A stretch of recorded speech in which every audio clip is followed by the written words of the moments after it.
Welcome to another edition of the Magic Latest Podcast where we discuss everything Orlando Magic basketball. I'm your host, Jalon Dixon. Today we got a ton to get into, but before we get started, remember to like, comment, and subscribe for daily Orlando Magic content. We are on the road to 1,000 subscribers and try to become one of the biggest Orlando Magic pages here on the YouTube platform. So with that being said, remember to hit that post notification bell so you always know when we're dropping new videos. And let's get right into it, starting with our good friends over at Orlando Magic Daily, who I thought wrote an absolute banger of an article over here about Mo Wagner. Now, Mo Wagner does not get a lot of screen time on this podcast. Partially, he's coming off of an ACL injury, and there's a lot of questions about what he brings to the table. Number two, our center rotation is very interesting right now when you factor in Wendell Carter Jr., Jonathan Isaac, Goga Batazde.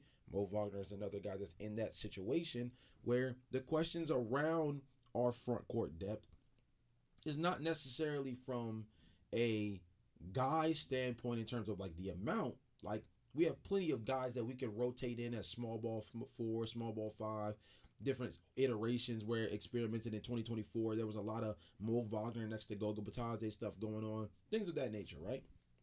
It's not necessarily that. It's a talent. It's a talent thing, right? I wouldn't say that the depth at our center position is as talented as some of the other teams across the NBA. But one thing that Mo Wagner does bring is high level energy. One of the things that's so impactful about him is that he plays so hard on both sides of the floor.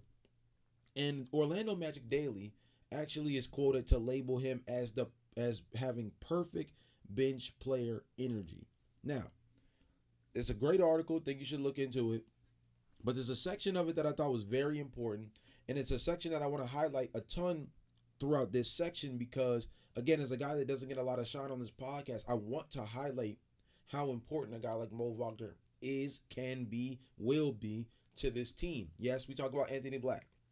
Yes, we talk about the core four. Yes, I've spoken a ton on Goga Batadze. Yes, Jonathan Isaac has come up a lot in trade conversations. But Mo Wagner is a guy that does not get his flowers on this podcast enough. I'm about to do it right now.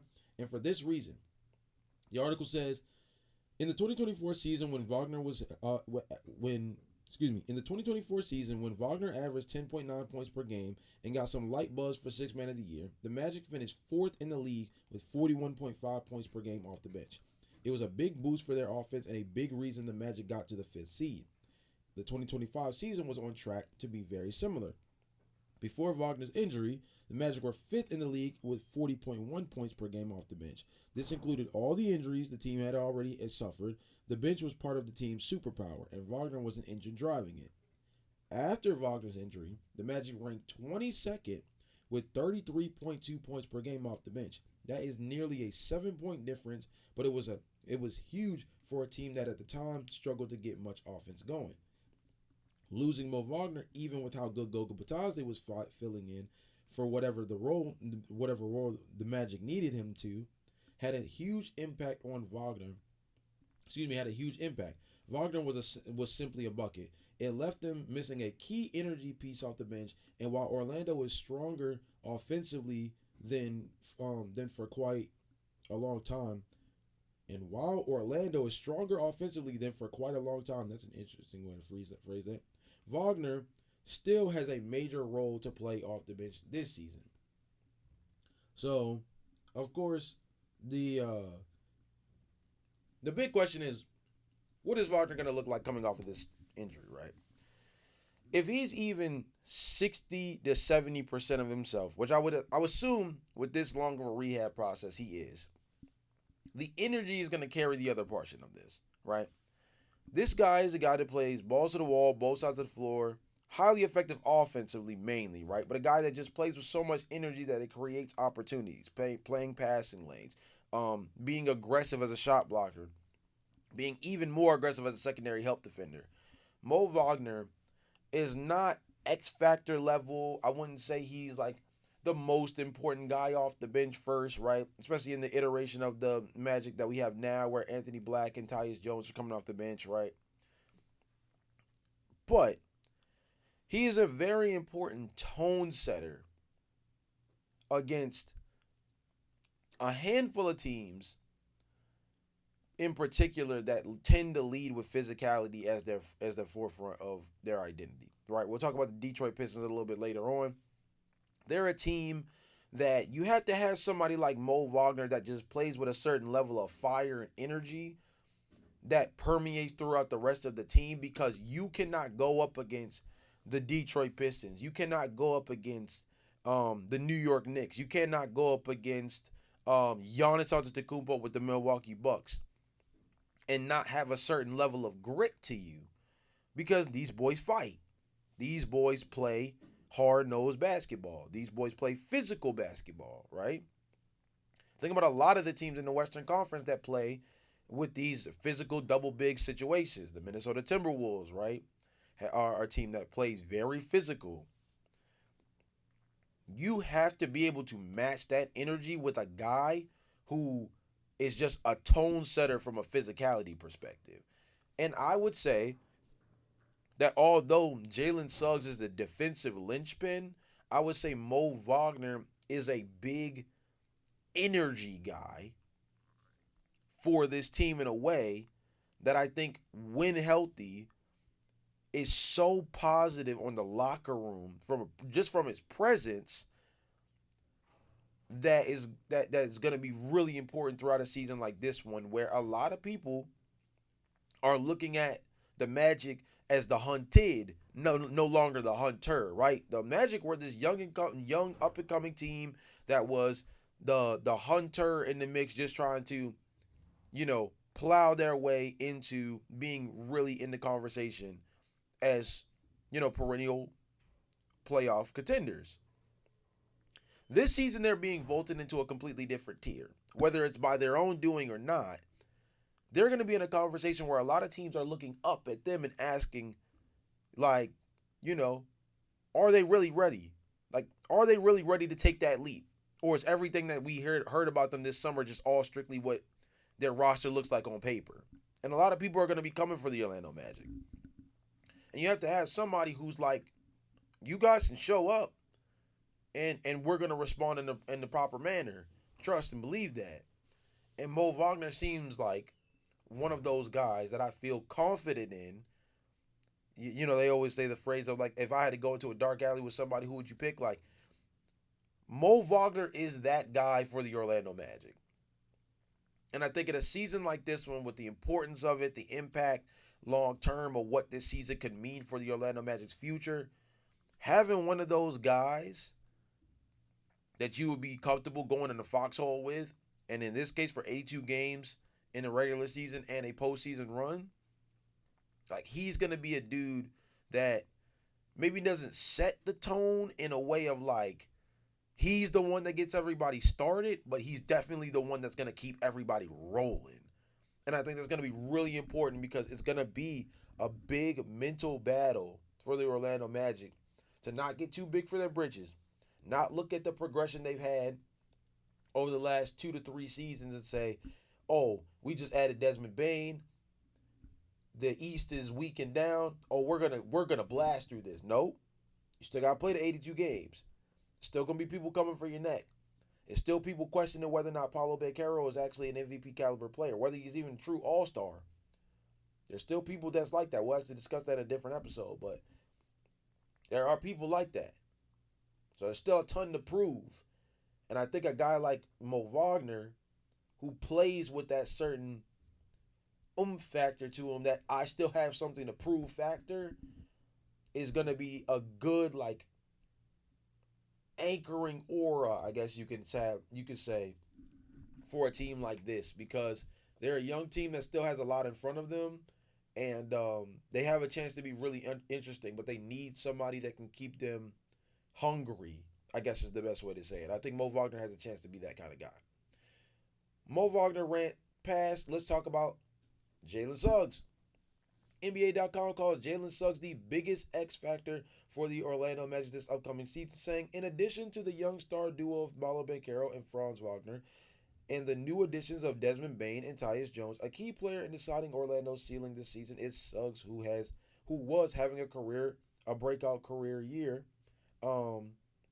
setting new career highs in points, rebounds, steals, and blocks before his 2024-25 campaign was cut short due to a season-ending knee surgery in March. Throughout his 4-year career, Suggs has brought instant energy whenever he's on the court. He is a tenacious on-ball defender with the ability to guard multiple positions, a crowd favorite who makes all the hustle plays that endear him to the fans and his teammates alike. Suggs earned all defensive second team honors in 2023-24 and will look to return to that form in 25-26. Very similar to what I said with Mo Wagner. Energy, hustle, hunger, defense. This is really the baseline of what the identity under Jamal Mosley for the Orlando Magic has been over the last 3 to 4 years. How can I explain that to you? Or how can I represent that to you? He has a team where 70% of the most production within his 10 to 12 man rotation is 25 or younger. Yet, they have been a top 5 defense the last 2 seasons. This team,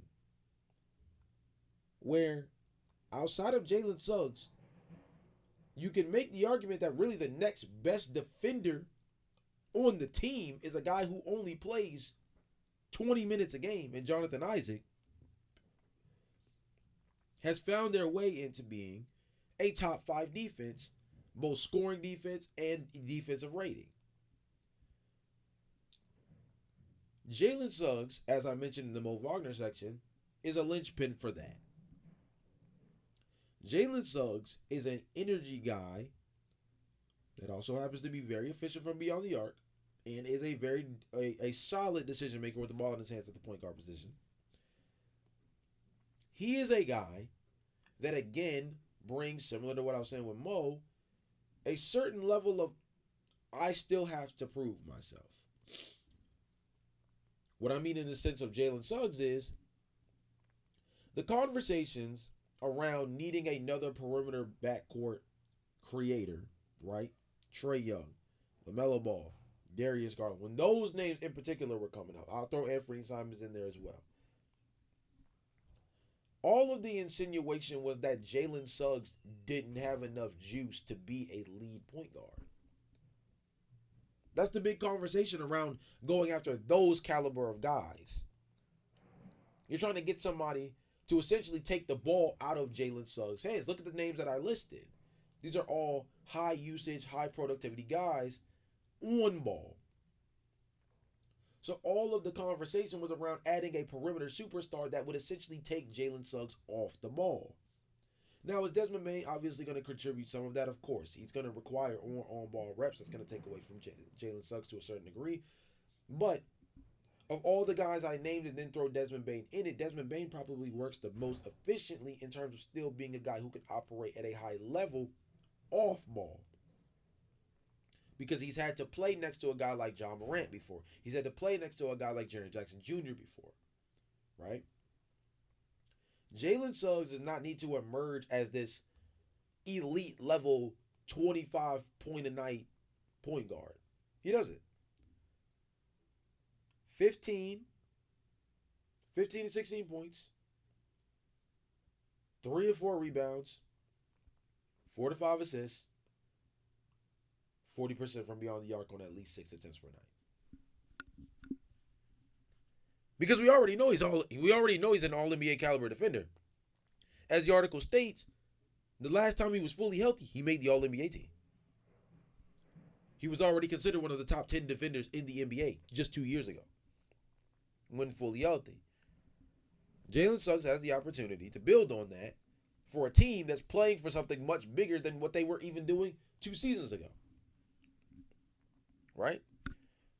Jalen Suggs, to me, is so interesting because he's considered an X factor in this article, but the biggest question around him is simply, can he just return back to being the guy that he was in 2023-24?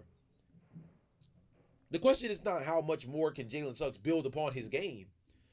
The question is, can Jalen Suggs return back to the form that made his game so permeable within this roster that he fits so well, even with the additions of Tyus Jones and Desmond Bane? If Jalen Suggs simply can be the guy he was 2 years ago for this team, with the increased talent that they have at the guard spot, paired with the internal productivity slash like development, I guess you could say, of guys like Franz and Paulo Banchero, all Jalen Suggs has to come back in and do is be the guy he's always been for this team when he's played at his highest level. Not only do I think he's capable of it, I think the Magic are banking on it. And I think that's why a lot of people feel like the Magic are a lot more dangerous in this version of the Eastern Conference, because it's not just an on paper read out their starting five. It's the fact that when this Orlando Magic team was healthy, we know what they're capable of. Again, for everybody who hasn't heard me make this reference on the podcast before, I'll do it again. When this team was healthy, or at least decently healthy, 2 years ago, this team pushed the Cleveland Cavaliers to 7 games in a series where honestly Jalen Suggs had 2 good games, Franz Wagner had 1 good game, and Paulo Banchero pretty much was a carrying force throughout the entirety of the series. They pushed the Cleveland Cavaliers, who, mind you, are not that different this year outside of Lonzo Ball, from this team, outside of obviously having a new coach in Kenny Atkinson, who obviously was not the guy in the chair at that time. That was JB Bickerstaff. But outside of a coaching change and having Lonzo Ball instead of Isaac Okoro, this is the exact same team from 2 years ago. The exact same team. That team got pushed to 7 games, and the Orlando Magic didn't have a single perimeter shot creator outside of Franz Wagner. Not a single one that was efficient throughout the entirety of the series. And Franz Wagner wasn't even efficient throughout the entirety of the series. They did not have a perimeter shot creator. They did not have a guy who could stretch the defense by being lethal from beyond the arc, off the catch, and off the dribble. Now they have that guy in Desmond Bane. Now they have a steady backup point guard behind Jalen Suggs who can keep things afloat, rather than trusting a 19-year-old or an 18-year-old in Anthony Black to run an offense without Franz Wagner and Paulo Banchero on the floor. Right? We have a seasoned vet in Tyus Jones who you can trust with that. Jalen Suggs is going to be very important to this team this upcoming year. And dare I say, I wouldn't say he's more important than like the impact of what Desmond Bane brings to the table this year, because Desmond Bane, given what the trade situation around Desmond Bane was, it's very important to see that he be productive offensively. But the return to form for Jalen Suggs is like a top 5 storyline for the Orlando Magic all season, in my personal opinion. You guys let me know in the comment section down below. Am I tripping off that? I think Jalen Suggs is really just that important. Let's stay on NBA.com, who did an entire Orlando Magic season preview. And we're going to stick with that article, where their one big question about the Magic is how good can they be when they're healthy? It goes like this. What is the ceiling for the Magic team, assuming good health? After injuries derailed their progression last season, 2025-26 could be the season that the Magic join the upper echelon of the Eastern Conference. With their young core healthy and still rising towards their collective prime, along with the Orlando's key offseason additions, the Magic are poised to make a leap. The only question is how big can the leap be, particularly with the East as wide open as it's ever been. Something that I think they touch on that I think is kind of important is how quickly the Magic can incorporate Bane and Jones in order to lift the Orlando's offense while maintaining their elite defense will be the key to answering just how high this Magic team can rise. let's build off of the Jalen Suggs comments. If Jalen Suggs, you know how they do those tier add-ons where it's like if you do this and this will happen, and then you add in another thing, and it'll continue this line, right? If Mo Wagner is healthy and is a high energy player, the Orlando Magic's bench will improve. If Orlando Magic's bench improves, the offensive output of this team takes a step forward. If the offensive output of this team steps forward, paired with a healthy Jalen Suggs returning back to form, this team will be both a high-level offense paired with an elite level defense. If you add in the productivity of Desmond Bane and Tyus Jones to an elite level defense and a above average offense, you will now have an elite level offense and an elite level defense. If you have an elite level offense and an elite level defense, you will typically be considered as a top 5 title contender. A top 5 title contender typically consists of a team that is top 10 in both offensive and defensive rating. A team that is both top 10 in offensive and defensive rating tends to be a team that likely plays in the NBA Finals. Very simple. Very simple, right? So to answer the question of how good can a healthy Magic team be? They can make the NBA Finals. They can. It's a top 5 defense without Jalen Suggs even being healthy for the entirety of last season. You get him back healthy. You get Mo Wagner back healthy, who also missed a significant portion of last season. You bring in Desmond Bane. You bring in Tyus Jones. So you get your defensive infrastructure back. You get your energy player off the bench back that made you a top five second unit in the league 2 seasons ago, and was a top 5 and had a top 5 bench unit in the league last season prior to his injury. So you're telling me you have a top 5 bench. With or without Jalen Suggs, you were able to have a top 5 defense, but we know that you're much more likely to have a top 5 defense with Jalen Suggs in the mix. And now you get Paolo Banchero, Franz Wagner, Desmond Bane, and Tyus Jones together on this roster for offensive purposes, paired with hopefully a jump from Wendell Carter Jr. So you have a top 5 bench, a top 5 defense, and a chance at a top 10 offense. That's a championship team. Let's move on to the last topic of today's podcast, because let's be honest. It's really that simple.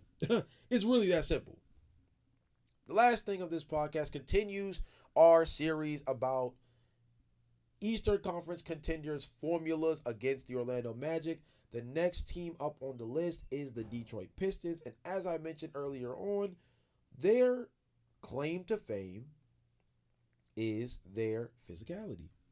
Obviously, we know the defensive capabilities of Asar Thompson, Isaiah Stewart, Jalen Duren, Tobias Harris is a very solid role player / veteran presence for them.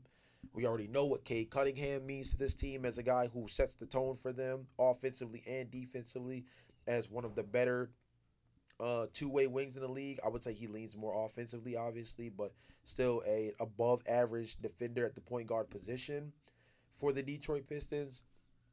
Their physicality is going to be the biggest question mark for the Orlando Magic.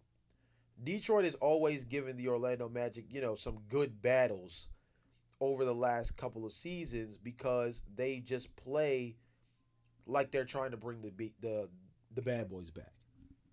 Obviously, that has more to do with guys like Isaiah Stewart than it does others. Here's the thing. It goes back to what I was saying about Mo Wagner earlier. You need guys who can match the energy of some of these other teams that are punching up, right? The Detroit Pistons are a team that's trying to get themselves on the right track to being consistent, right? The Detroit Pistons are not trying to be the Sacramento Kings of 2021. Flash in the pan, fun-looking team for one season and fall off the face of the earth, right?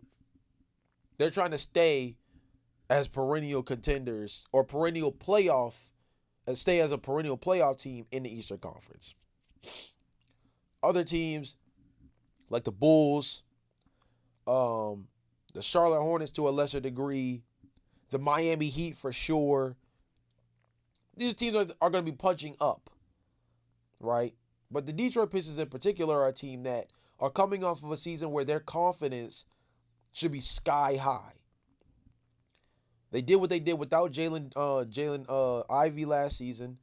Now Jaden Ivey, Jalen Duren, and I believe even Tobias Harris are all in contract years, which means they're playing with a lot on the line. This is going to be a team that plays with a lot fanning their fuel. They're a team that, with Cade Cunningham at the helm, is going to be dangerous this year. Are they going to be better than the Orlando Magic dangerous? No. On this power ranking, they're the sixth team of the quote-unquote 7 contenders in the Eastern Conference against the Orlando Magic. They're the sixth team. The thing is, if the Orlando Magic have to get in a dogfight with the Detroit Pistons, excuse me, not only do you have the talent to out-talent them, but we also have the physical presences: Wendell Carter Jr., Mo Wagner, Jonathan Isaac, Jalen Suggs, Paulo Banchero, Franz Wagner. Desmond Bane is a very fiery individual on the defensive end, despite the fact that he's not elite. He's at least average to above average for his position. The Detroit Pistons are going to be a good fight throughout the year. And we play Detroit and we play Atlanta a lot this year. Those are going to be two teams that the Orlando Magic have to have their eyes on a ton this year. Because those are the two teams that have the best chance to contend for that third spot in the East. Because again, in no order, we know Cleveland and New York are there. Not only do their rosters say they're there, not only do all the preseason hype articles say that those are the two top teams in the East, but those are the two most proven rosters in the Eastern Conference at this very moment. So the Orlando Magic,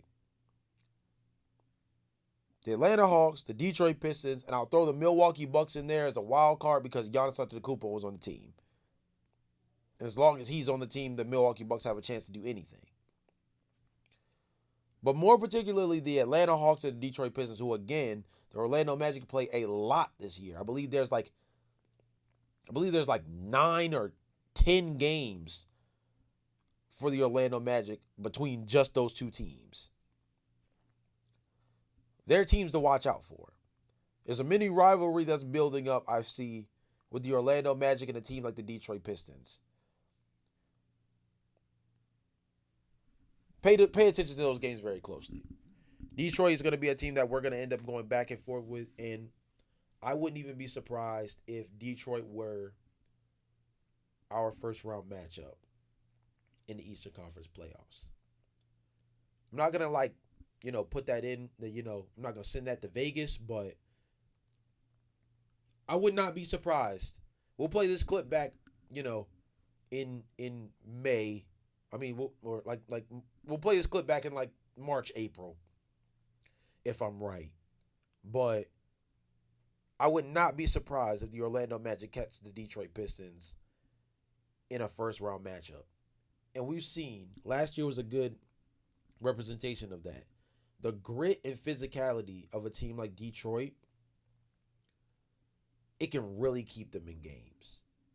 And all you have to do is be complacent, and it creates opportunity for them. We're going to have to keep an eye on Detroit. They're very low on this contenders formula list by the Orlando Magic Daily. But they're a team that I believe is going to be the quote-unquote team to watch if you're the Orlando Magic this season, because we're going to see a lot of them, and they're going to be a team that I think is going to be very hungry to unseat the Orlando Magic as that quote-unquote third best team in the East. You guys let me know in the comment section down below, how do you feel about the Detroit Pistons this upcoming season, and how do you feel like they stack up against the Orlando Magic? Am I being a little pessimistic by saying that we need to be weary of them, or do you feel like there's, probable cause to be a little bit worrisome about what the Detroit Pistons have brewing with their current situation, having Jaden Ivey, Jalen Duren, and those guys playing in a contract year, having Cade Cunningham at the helm, the chance for them to potentially bring back Malik Beasley, who was one of the top 3-point shooters in the league last year. What do you guys think about that team and how they stack up against the Orlando Magic? I'm interested to hear you guys' thoughts. But with that being said, this has been another edition of the Magic Latest Podcast. Guys, we ran 30 minutes today. That goes to let you know that we are getting closer and closer to the beginning of real NBA basketball, because I'm so excited that I can't stop talking about this team. I will see you guys again tomorrow for some more news. Remember to like, comment, and subscribe. And until then, I'll see you guys later.